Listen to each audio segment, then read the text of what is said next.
And so to me, the art of intentional leadership is where your humanity meets the organization. Now, what does that mean? That means that it's okay to admit that you're afraid. It's okay to admit that you don't have all the answers. It's okay to be vulnerable. You know, Brene Brown has done some phenomenal work on the importance of vulnerability, because that authenticity and honesty about that you are experiencing what other people are experiencing creates a resonance that allows you to move forward. And you may be surprised that you have a way out of the circumstance that you don't think about. So I have 4 stages that I think about in terms of intentional leadership. And the 4, there's a mental aspect to it, there's an emotional aspect, a spiritual one, and a physical one. And I want to take a few minutes to go through each one just to give you an inventory of how you might approach that for yourself if you find that your life's so disrupted you haven't quite got a hold on it. And I truly believe that an open heart and mind opens doors to possibilities, to a new reality of our creation. And this is really what it's about. No, we didn't choose these circumstances, but there was a great expression in a truism I read years ago: circumstances don't make the man, they reveal him. And if we want to be more gender neutral, circumstances don't make the person, they reveal them. And that's part of where we're at today. So let's start with the mental. So I think part of it for me is to be curious. And I think curiosity is a very powerful tool. And what does it mean to be curious in this context? That means inform yourself. Find out what's going on. Find out what the alternatives are. You know, not just for what the pandemic is and what's going on. You can't become glued to the television watching that spike go up and up and up about, you know, what's happening with the rate of infection. You have to also potentially be looking at other things in terms of what are the solutions. So always be learning, and then ask for help at the same time. Seek other sources. Create your own mastermind group of people you can reach out for and have conversations with. Leaders in organizations have a hard time because sometimes they can't talk to the board of directors and they can't talk to the subordinates. They need to talk to somebody. So find a coach, find a peer, find a friend that can understand your circumstance, not to solve it for you, but for you to share that burden with at some point. So look for the feedback. What can I do to be a better leader? And it's okay to explain that you don't have all the answers I said earlier. So self-discipline, I think, is the key to this. They have that mental self-discipline to say, I'm going to put myself in a routine to make sure that I keep myself whole in my mind and not let my mind wander all over the place. And so having a routine is very, very important. Part of the disruption that we have right now is that we're not able to follow the typical patterns or routines we've always had, especially if you're used to going to an office. But you can establish your routine at home to begin to explore new ways and new possibilities of what you're trying to do. On the emotional side, emotional intelligence is more required now than ever before. I'm sure many of you understand what emotional intelligence is, the 4 stages: self-awareness, self-control, social awareness, and relationship management. If you don't know much about it, look it up. I'm not here to explain it today, but this is where you recognize the impulse in you, which could be fear, could be apprehension, doubt, and then you choose your reaction. That's where human beings can have that. And part of it requires all of us to be courageous every single day. The best definition for courage I've ever read was that courage is not the absence of fear. It's the ability to carry on with dignity in spite of it. And anyone who is courageous does not pretend not to be afraid. Is that in spite of that fear, they move forward with some degree of certainty what they're trying to do. Many of us in leadership roles at times may have suffered from imposter syndrome. You don't believe you belong in those kind of situations. And right now, some people may be experiencing that more than ever before. The sense that, God, am I the person to really lead people through these kind of challenges? And we don't know that at this stage. This is yet to be discovered and found out. It's also important to be vulnerable. And this is hard for people, right? Being vulnerable. You know, can I admit that I'm afraid? Can I admit that I don't know? Can I admit that I need some help as well as a human being?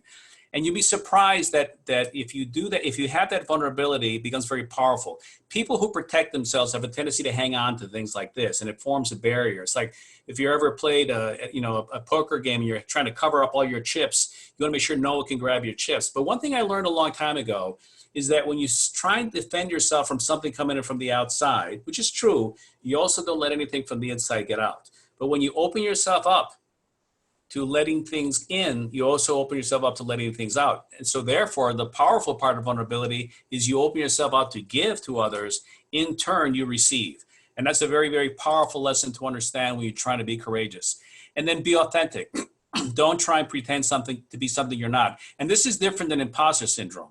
This is about being an authentic human being, speaking with your mind, with your heart, your whole your humanity to move forward during these changes. And again, I'm going to repeat it time and time again. You do not have to have all the answers, but you can surely have the questions that everyone needs to answer at some point in time. And more important than ever before, stay engaged.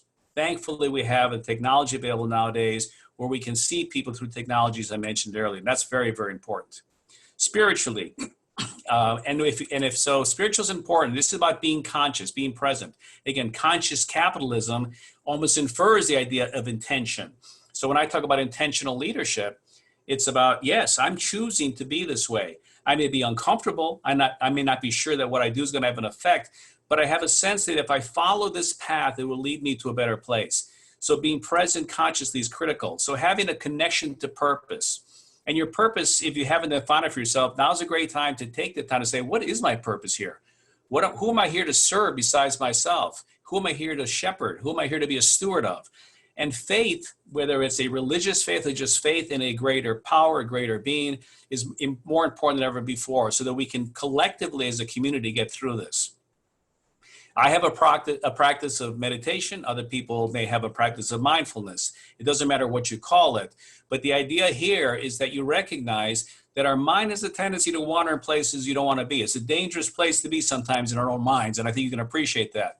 And there's a great sort of metaphor I heard many, many years ago, that our mind is like taking an elephant through a market.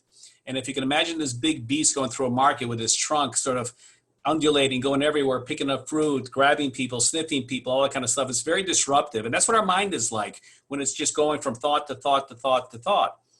But the other side, the same metaphor says that if you give the elephant a trunk, a branch to hold on to, it'll walk through the market without investing anything because it has something to hang on to. That's the purpose of a mantra.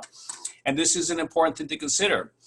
Dr. Joe Dispenza has got some great videos on YouTube and TED Talks discussing the fact that we have 80 to 90,000 thoughts a day, and about 90% of them are the same, which means that we're living in the past. And so when you have intention to create your day, when you have a sense of mindfulness to start your day with being still, to make sure that while you're coming out of your sleep and slumber, you're instilling some powerful messages for yourself, and then approach the day with certainty that you have the ability to respond, which is what the word responsibility means. And as you end your day, as you start going into slumber, to give yourself an opportunity to pause and reflect on what you want to sort of program yourself to experience during sleep as you renew yourself, you find that becomes a very, very important and very, very powerful practice, especially now with so much uncertainty. From a physical standpoint, that's almost self-evident, but it's understand who's in control, okay? Who's in control? Is my body in control of me, or am I in control of my body? There was a fascinating YouTube talk that I watched the other day about susceptibility. And susceptibility is whether or not you are in a physical state to avoid infection by this disease. We know that people who have underlying physical conditions right now are at risk. We've seen reports coming out of Chicago and New Orleans where the African-American community is having a higher percentage of death, and they think it's because of their physical condition.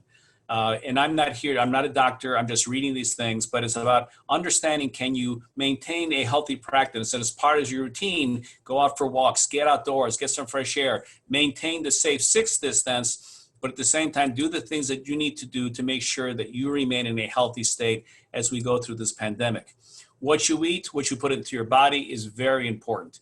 One of the things that happens under stress and uncertainty is that people have a tendency to change their eating habits, and they go for comfort food. If comfort food is ice cream, chips, things that are not good for you, Coca-Cola, and then I'm not here to rail against Coca-Cola. Those things that have a lot of sugar are not good for you. Make intentional choice about what you put into your body, because if you're going into reaching for a bag of Cheetos or chocolate, that may not be the best thing you do. The other things that people do under stress is that they also have a tendency to get possessions. That's what we're seeing, hoarding. Why would someone need a garage full of toilet paper right now? It's because that gives them a sense of control. It's something they can influence. And lastly, the other thing people do is they numb themselves. In the United States, 55% increase of alcohol sales in the last couple of weeks. 55% increase. Now, I'm not suggesting that they drank it all, but that's a big increase. So there's a tendency unconsciously to eat poorly, to buy things you don't need, and to numb yourself. And so the physical view is like, oh, if I'm sitting on the floor surrounded by toilet paper, eating a box of Cheetos, drinking from a bottle of wine, not a good place to be. So it's something that we want to be concerned about. And I already mentioned exercise. They need to get out and get some fresh air and some sunlight. And the other thing, probably the most important thing we can do is sleep. Get a restful sleep. And that's why a mindful practice as you fall asleep is so critical to get good sleep. More than ever, being well rested is very, very important. And I know at the Conscious Capitalism community, Tony Schwartz, who has spoken many times, I met him there for the first time, talks a lot about the importance of getting a good night's sleep. Cannot overemphasize enough how important sleep is. So what I've been saying essentially is embrace your humanity.